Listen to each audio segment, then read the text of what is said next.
Also joining the show tonight, big piece of a defensive effort from Montana Western that held Dickinson State to their lowest scoring game of 2024. Representing the Bulldogs, it's linebacker Keegen Muffich. What's going on, dude?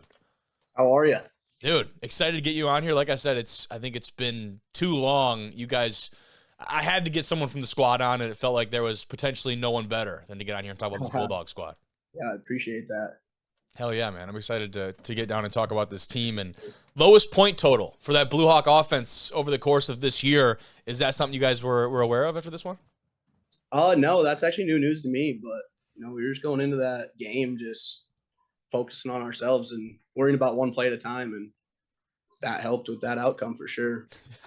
I certainly would say so. And talking about that game, what went into the game plan, and how were you able to execute on that and pull out that win? Because obviously you can scheme up whatever you want, but if you can't do it on Saturday, It doesn't mean jack shit. Yeah, as always, stopping the run. It's always a big first. Make them a one-dimensional team, and I thought we did that pretty well.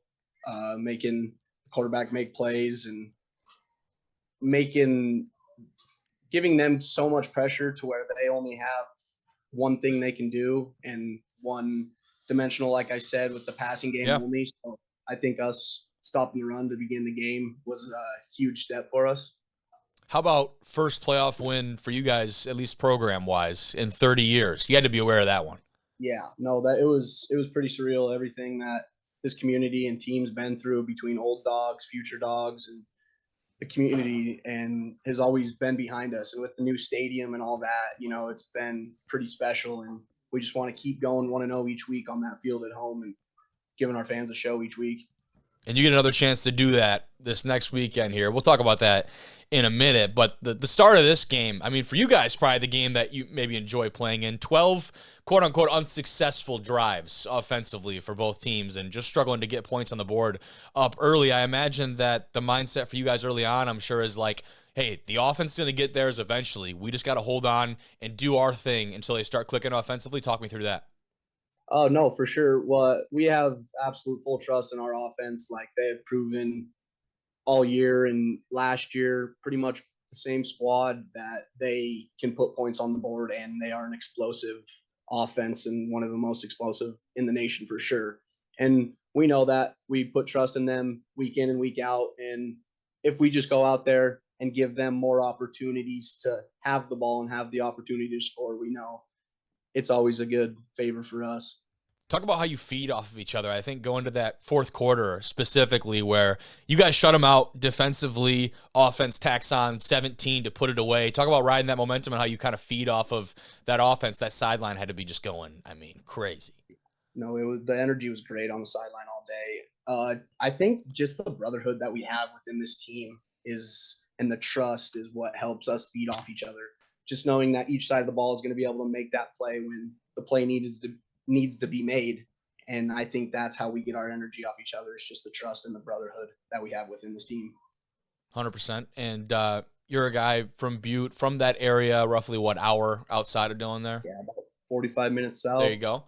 And, the football out there at this level, right, is some of the best in the country. And you look at, the frontier from top to bottom, and you look what you guys were able to do and battled through some really, really tough games. And you see teams from that conference having success in the postseason, I'm sure is no surprise to you guys. But coming out of, the frontier the way you guys have and against some of those really top caliber type competition, what does that do from a confidence standpoint, and also from the point of like, hey, if we've survived the length of this season inside of conference play, like, there's nothing that can stop us except for ourselves. I imagine it has to be kind of the rhetoric. Yeah, no doubt. The Frontier Conference, it's definitely getting its respect these past few years, but we have to go in each week of our whole season knowing that it's going to be a brawl. Like, we're going to have to bring our everything. We got to be on our A game, each drive, each play, just being able to progress those games and stack them together in such a tough conferences, I think, is what has helped us bring it in over to the playoffs. So that competition throughout the year is definitely huge for us. 100%. And now, for you specifically, 9 tackles in the day is nice. That feels pretty good on the defensive side. But I want to know that block punt recovery, right? You pick up that one, and the offense goes down and scores off that. I think that made it 10-0 at the time. Talk me through that play. Is that a classic case of right place, right time? I wasn't actually the one who got in on that punt block. I got in on that field goal block. Oh, it was the field goal? Okay. Yeah. So they had that wrong in the article. But I just think, like I said, given our offense opportunities to possess the ball more and go down and score is what is super huge for us. How do you guys approach, I know I had a coach in high school, our DC, who would come out, he'd be practicing and, not going through the motions, but you get through the course of a long season and some things maybe start to feel monotonous, and you come out and just yell sudden change, out in the middle of, it could be whatever you're doing, drop it. It's ones-on-ones, middle of practice. How do you guys prepare for those sudden change type moments? Because it feels like, one, you've been able to generate a lot of takeaways as a defensive unit. It feels like you guys have done a good job of punching the ball out or taking some balls out of the air. How do you prepare for those moments, or vice versa, when your offense coughs up the ball and you guys got to get out there quick? We take pride in sudden change for sure. We know that it doesn't matter what the offense is doing, and if they mess up, good things and bad things are going to happen throughout the game. And what we got to focus on is just going out there and treating it just just another drive, even if it's sudden change and they got the yardages on their side, and we just keep that mentality of just another drive. Go out there, keep doing our thing. Everybody do their 111th. And I think we've taken pride in sudden change for sure this year. 100%. Now you look, of course, ahead to this weekend and, a Morningside team that I'm sure you guys checked out their performance this past week. You look at a team that does that at this stage of the playoffs, 35-0, and blanks an opponent in that way. I'm assuming, again, I get to make all the assumptions here on the outside looking in. As a defense, you guys see that as the best challenge in the world of this is the best opportunity to go improve ourselves. Talk to me about that, and obviously another chance to play in front of that home crowd there in Bulldog Stadium. Yeah, for sure. We know Morningside, it's going to be a brawl. It's going to be a good game. It's a really good, well-coached, historic program, and we're excited for the challenge. Just going to go in and, protect our home field, and it's going to be a brawl on both sides of the ball. Good and bad things are going to happen each way. We just need to stay the course and not let the highs get too high and the lows get too lows, and make sure we just stick to us and do what we do in between the lines. But it's going to be a tough physical game for sure with a really good program coming to town.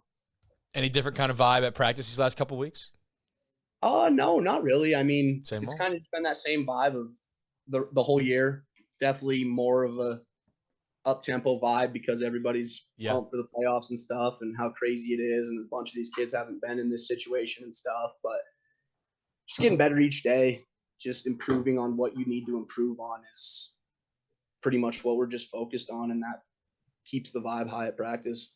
Fair enough. What changes preparation-wise at this point in the year, maybe compared to earlier on in the regular season, if anything, even if it's some of the smaller details, routines, and those kind of things? I think just working on making sure we're staying true to our techniques, our keys, and our eyes and stuff like that is the big thing right now with these shorter practices, because you can always get in that extra film time on the teams and stuff. But I think staying true to our techniques and stuff like that is what's super big at this point, and staying composed for sure. Never make the moment too big, brother. Exactly. You certainly have done a good job at that. I'm excited to watch that defense in general. Like I said, for me, that's the really intriguing part about this game. You guys have played an incredible clip. They've done the same. Now it's the unstoppable force, the immovable object, or however the hell you say that. But I'm excited to tune in this weekend, brother.